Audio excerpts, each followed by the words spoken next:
Welcome back to Tuttuze kitchen. അപ്പൊ നമ്മൾ ഇന്നൊരു പുതിയ റെസിപ്പി ആയിട്ടാണ് വന്നേക്കുന്നത്. അപ്പൊ ഒരു കാര്യമുണ്ട്, അപ്പൊ ഈ വീഡിയോ ആദ്യമായിട്ട് കാണുന്ന ആരെങ്കിലും ഉണ്ടെന്നുണ്ടെങ്കിൽ വേഗം തന്നെ സബ്സ്ക്രൈബ് ചെയ്തേക്കാം. അതേപോലെ തൊട്ടപ്പുറത്തുള്ള കുഞ്ഞ് ബെല്ലൈക്കൺ കൂടെ അങ്ങ് ക്ലിക്ക് ചെയ്യുക.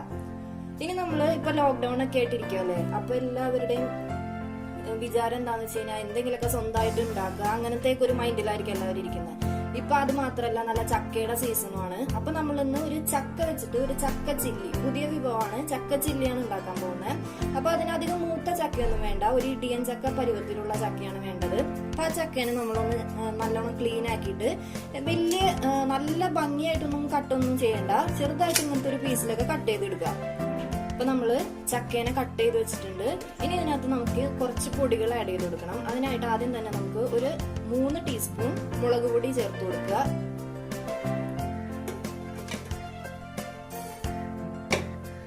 നമ്മൾ 3 ടീസ്പൂൺ മുളക് പൊടി ചേർത്തിട്ടുണ്ട്. ഇനി നമുക്ക് 1 ടീസ്പൂൺ മഞ്ഞൾപ്പൊടി ചേർത്ത് കൊടുക്കുക.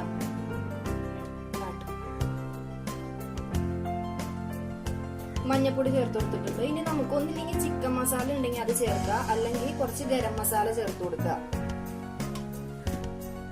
ഒരു 1/4 ടീസ്പൂൺ ഗരം മസാല ചേർത്ത് കൊടുക്കുക.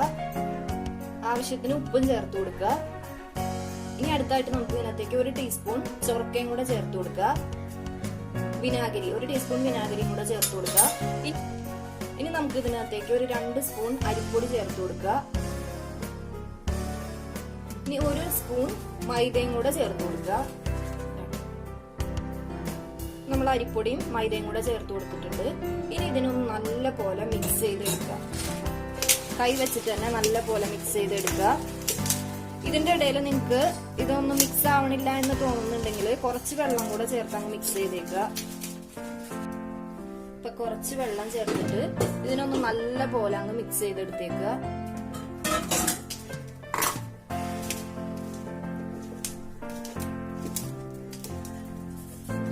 അപ്പൊ നമ്മൾ നല്ല പോലെ മിക്സ് ചെയ്ത് വെച്ചിട്ടുണ്ട്.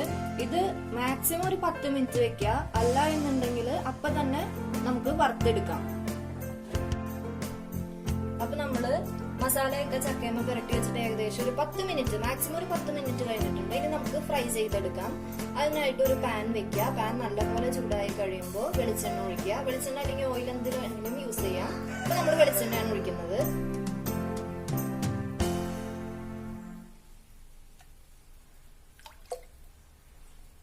ഈ വെളിച്ചെണ്ണ നല്ല പോലെ അങ്ങ് ചൂടായി വരുമ്പോ ഈ ചക്ക അതിനകത്തേക്ക് ഇട്ട് വറുത്തെടുക്കുക. ഇപ്പൊ വെളിച്ചെണ്ണ നല്ല പോലെ ചൂടായിട്ടുണ്ട്. ഇനി നമുക്ക് ഓരോ പോർഷൻ വെച്ചിട്ട് ചക്കയിട്ട് വറുത്തെടുക്കാം. ആദ്യത്തെ പോർഷൻ നമ്മൾ ചക്ക ഇടുവാണ്. ഇതൊന്ന് പൊരിഞ്ഞ് വരട്ടെ.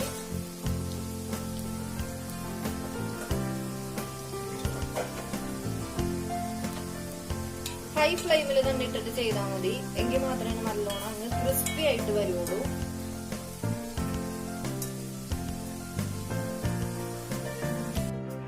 നമ്മൾ ആദ്യത്തെ ട്രിപ്പ് റെഡി ആയിട്ടുണ്ട്. അപ്പൊ ഇത് റെഡി ആയെന്ന് എങ്ങനെ അറിയാം? നമ്മൾ ചക്കയൊക്കെ വറുത്ത് കഴിയുമ്പോ പാകമാകുമ്പോ ഒരു സൗണ്ട്, ഒരു കിളിങ്ങനെ സൗണ്ട് പോലെ കേൾക്കത്തില്ലേ, അതുപോലെ തന്നെ ഇതിനും അതുപോലത്തെ ഒരു സൗണ്ട് വരും. അപ്പൊ ഇത് പാകമായിട്ടുണ്ടെന്ന് മനസ്സിലാവും. ഇനി നമ്മളിത് കോരുന്നതിന് മുന്നേ നമ്മൾ ഇതിനകത്തേക്ക് ഒരു സംഭവം കൂടെ ഇടും. നമ്മൾ കോരുന്നതിന് മുന്നേ ഇതിനകത്തേക്ക് കുറച്ച് കറിവേപ്പിലയും കൂടെ ഇടുക. കോരിയെടുക്കാം.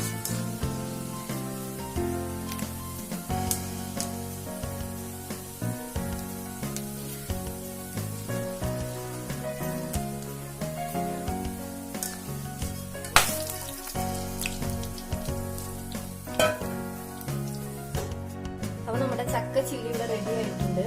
അപ്പൊ നമ്മളിത് കഴിക്കുന്നതിന് മുന്നേ കുറച്ച് ലെമൺ ജ്യൂസും കൂടെ ഒന്ന് മേലെ ഒഴിച്ചു കൊടുക്കുക, എന്നിട്ട് കഴിക്കുക. ഇപ്പൊ വൈകുന്നേര സമയങ്ങളിൽ നമുക്ക് ചായക്ക് ഇപ്പൊ ഒന്നുമില്ല എന്നുണ്ടെങ്കിൽ പെട്ടെന്ന് എടുത്ത് നമുക്ക് ഉണ്ടാക്കി കഴിക്കാൻ പറ്റുന്ന ഒരു സംഭവമാണ്. ഇപ്പൊ എല്ലായിടത്തും ചക്ക അവൈലബിളും ആണല്ലേ. അപ്പൊ എല്ലാവരും ഇത് വീട്ടിൽ ഉണ്ടാക്കി നോക്കുക. അതേപോലെ നിങ്ങൾക്ക് റെസിപ്പി ഇഷ്ടപ്പെട്ടുന്നുണ്ടെങ്കിൽ എല്ലാവർക്കും വേഗം ഷെയർ ചെയ്ത് കൊടുക്കുക.